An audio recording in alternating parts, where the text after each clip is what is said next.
Hello friends, welcome back. और आज हम डिस्कस करेंगे कि ये राउंड टेबल कॉन्फ्रेंसेस क्या चीज़ है, क्यों हुई ये कॉन्फ्रेंसेस, क्या वहाँ पे सिर्फ चाय पानी पिया गया या कुछ काम भी किया गया। ये round table conference very very important event है इंडियन हिस्ट्री में। So let's start.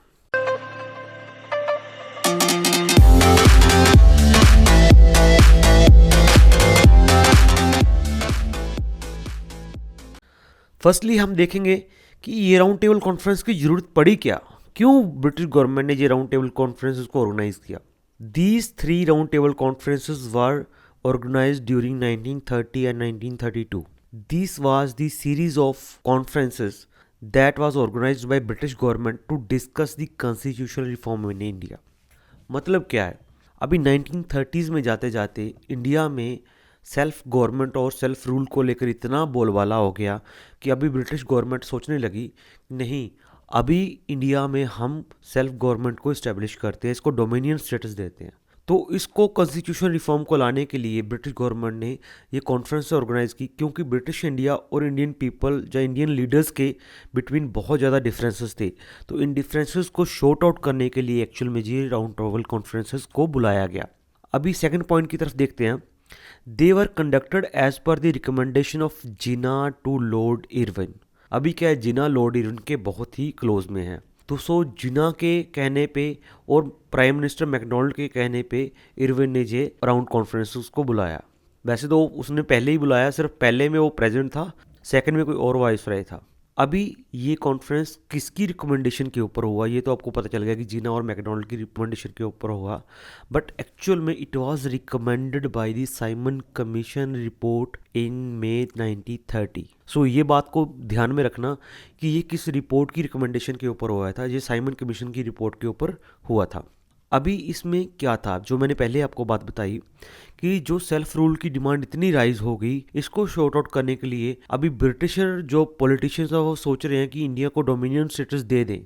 तो इसके लिए हमें डिफरेंसेस को शॉर्ट आउट करने के लिए ये कॉन्फ्रेंसेस को बुलाना पड़ेगा। अभी हम देखते हैं कि जो फर्स्ट राउंड टेबल कॉन्फ्रेंस 1930 में हुआ, ये किसने स्टार्ट किया।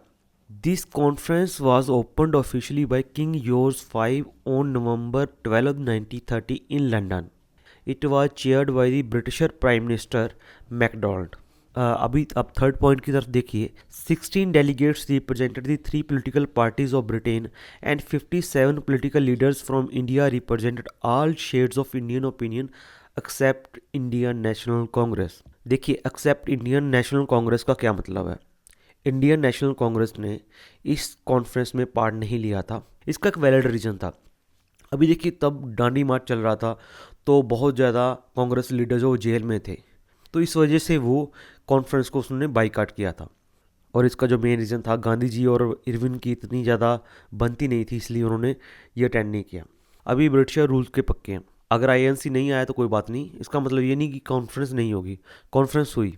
अभी देखिए किस किस पार्टी को किस किस ने रिप्रेजेंट किया।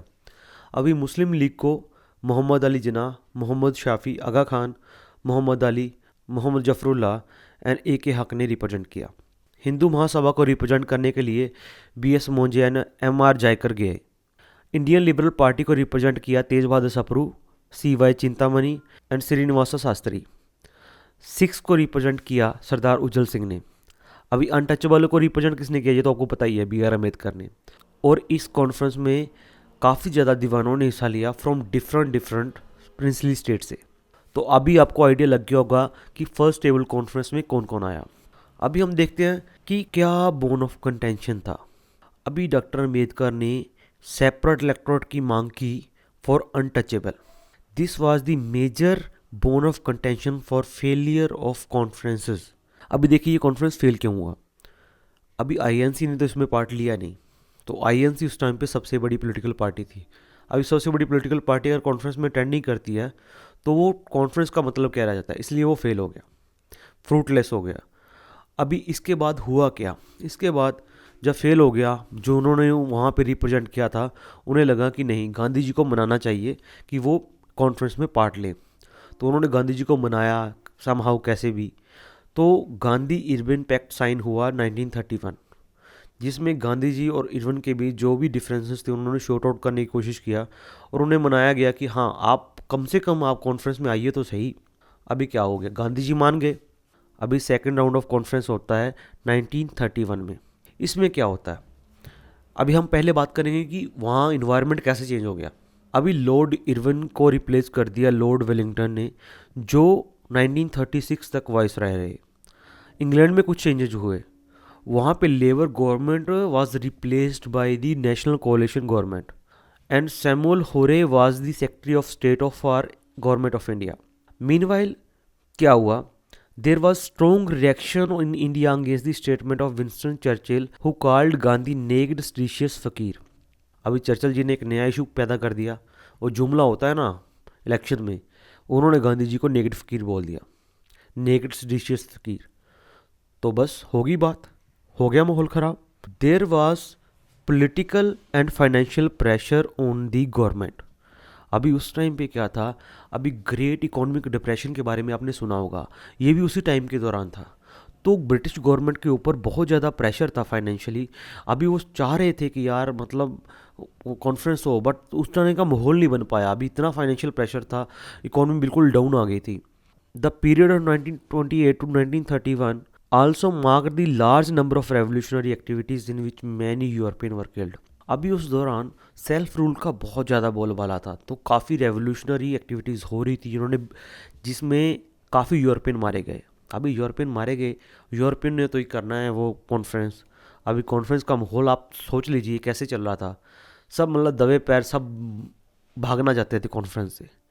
बस कॉन्फ्रेंस हो रही थी किसी तरीके से, क्योंकि डेट फाइनल हो चुकी थी ना, वो पैलेस बुक हो गया होगा, वहाँ पे चाय पानी का प्रोग्राम हो गया होगा। अभी हम बात करते हैं कि वहाँ वहाँ हुआ क्या। Second round conference was open on September 7, 1931। अभी गांधी जी ने वो कॉन्फ्रेंस अटेंड की। He represented Indian national Congress, the largest political party at that time. Sarojini Naidu represented Indian women. अभी उस कॉन्फ्रेंस को इतने ज़्यादा लीडर्स ने अटेंड किया तो ब्रिटिश गवर्नमेंट के दिमाग में एक और बात आ गई, चलो अभी एक और जुमला बना लेते हैं। क्या उन्होंने बोला कि इतने ज़्यादा लीडर आए हैं तो Congress did not represent the interest of all India. और गांधी जी इस बात पे भड़के, वो बोले नहीं, आईएनसी ही रिप्रेजेंट कर रहा है इंडिया को।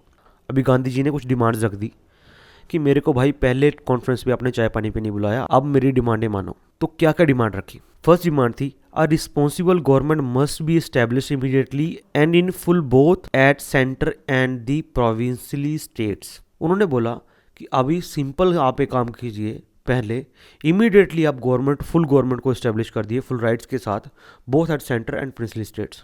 और सेकंड पॉइंट में उन्होंने बोला Congress alone represented political India. और third point, Gandhi ji untouchable के साथ बहुत ज़्यादा प्यार करते थे, तो उन्होंने बोला the untouchable were Hindus and should not be treated as minority. Actually Gandhi ji बहुत लॉन्ग साइटेड पर्सनैलिटी थे। उन्हें पता था कि अगर डिफरेंट इलेक्टोरेट दिया जाता है अनटचेबल को तो वो सेपरेट हो जाएंगे हिंदू से, उन्हें एक अलग कम्युनिटी का दर्जा मिल जाएगा। So they want untouchable should not be given separate electorate. अभी यही फोर्थ पॉइंट था। अभी क्या हुआ, गांधी जी ने तो डिमांडें रख दी। अभी बाकी लीडर गांधी जी की तरफ देख रहे हैं, भाई पहले कॉन्फ्रेंस में तो आया नहीं, अभी सेकंड में इसकी डिमांड्स क्यों मानने थे। और ब्रिटिशर की बोलने की जरूरत ही नहीं थी। अब फर्स्ट पॉइंट देखिए, these claims of Gandhi were rejected by the other Indian delegates. अरे इंडियन लीडर्स ने ही बोल दिया कि भाई गांधी की डिमांडें हम नहीं मानने देंगे। और ये कॉन्फ्रेंस डेडलॉक में ख़त्म हुआ क्योंकि सबसे बड़ा बोन ऑफ कंटेंशन था सेपरेट इलेक्टोरेट। अभी डॉक्टर अम्बेडकर जी ने तो मांग लिया भाई सेपरेट इलेक्टोरेट, अभी बाकी लोग भी देख रहे हैं कि हमें क्यों नहीं मिल रहा। अभी एक बंदा ले रहा तो हम भी डिमांड कर लेते हैं। तो देखिए second point, the conference was deadlocked on the minority issues for separate electorate and it was now being demanded by Muslim, Dalit, Christians, Anglo Indian and European. भाई इंडिया में तो भेड़ चाला है, इसको कैसे दे दिया, हमें भी तो मिलना चाहिए। ये नहीं सोचेंगे कि क्या गलत है क्या सही है, गांधी जी क्या सही डिमांड कर रहे थे या गलत डिमांड कर रहे थे। अभी हमें चाहिए, अगर कुछ मिल रहा है, कुछ बट रहा है तो हमें चाहिए भाई। अभी सेकंड राउंड कॉन्फ्रेंस का हम आउटकम की बात करते हैं। अरे आउटकम होना क्या था, गांधी जी ने डिमांडें रखी थी, इंडियन पीपल मान नहीं रहे थे, अदर डेलीगेट्स मान नहीं रहे थे, तो इसने तो गैप बढ़ा दिया कांग्रेस और अदर माइनॉरिटी लीडर्स में। Outcome of this session was widening of the gap between Congress and the minorities. इस कॉन्फ्रेंस में except 6 all minorities wanted to get their own separate electorate. अभी लंगर बट रहा है भाई, खाना है सबको मिलना चाहिए। और गांधी जी नाराज होकर वापस आ गए। ये है total outcome of second round conference. अभी ब्रिटिश गवर्नमेंट ने सोचा नहीं, चलो एक कॉन्फ्रेंस और करके देखते हैं, क्या पता मान जाए सारे। अभी third round of table conference उन्होंने कॉल किया 1932 में। अभी गांधी जी ने सोचा, भाई देखो पहले में तो आपने बुलाया नहीं, सेकंड में हमने डिमांड रखी आपने मानी नहीं, थर्ड में हम जाएंगे नहीं। तो आईएनसी ने टोटली एक ही कॉन्फ्रेंस अटेंड की है। फर्स्ट और थर्ड को बाइकआउट किया है और सेकंड को उन्होंने अटेंड किया जिसमें उनको कुछ मिला नहीं। Third round table conference was held in London on November 17, 1932। Congress refuse to attend it, not invited in fact. अभी इंग्लैंड में भी Labour Party refuse to attend this conference. अभी इस कॉन्फ्रेंस में वो बात होने जाने वाली थी जिससे इंडिया डिवाइड होगा। अभी एक कॉलेज स्टूडेंट चौधरी रहमत अली खान ने एक नाम प्रपोज किया कि एक न्यू लैंड होना चाहिए out of India for Muslim only, that will be called as Pakistan. और जो मेन आउटकम था जो इस कॉन्फ्रेंस का, वो था एक white paper issued by the government. On the basis of this paper, the Government of India Act 1935 was passed. So this was the most important thing that happened in that conference. देखिए गांधी जी क्यों अड़े हुए थे इस बात को लेकर कि हमें सेपरेट इलेक्टोरेट नहीं देना। देखो, अगर सेपरेट इलेक्टोरेट का मतलब होता है कि सिर्फ माइनॉरिटी ही माइनॉरिटीज़ के लिए वोट करेंगे, मान लीजिए कोई दलित है, दलित ही उसको वोट करेगा, तो देखिए एक तरह का सेपरेशन हो जाता है सोसाइटी में। तो गांधी जी इसको लेकर बहुत चिंतित थे। वो चाहते थे कि हम रिजर्वेशन दे देते हैं बट सेपरेट इलेक्टोरेट नहीं देंगे। वो बिल्कुल अलग सोसाइटी हो जाती है जिसमें दलित सिर्फ दलित को वोट कर रहे हैं। वो चाह रहे थे कि दलित को हिंदू भी वोट करें, सिख भी वोट करें, सारे वोट करें, वो सबका लीडर हो, ना कि केवल दलितों का। So friends, if you like our videos please subscribe our channels. Thanks a lot.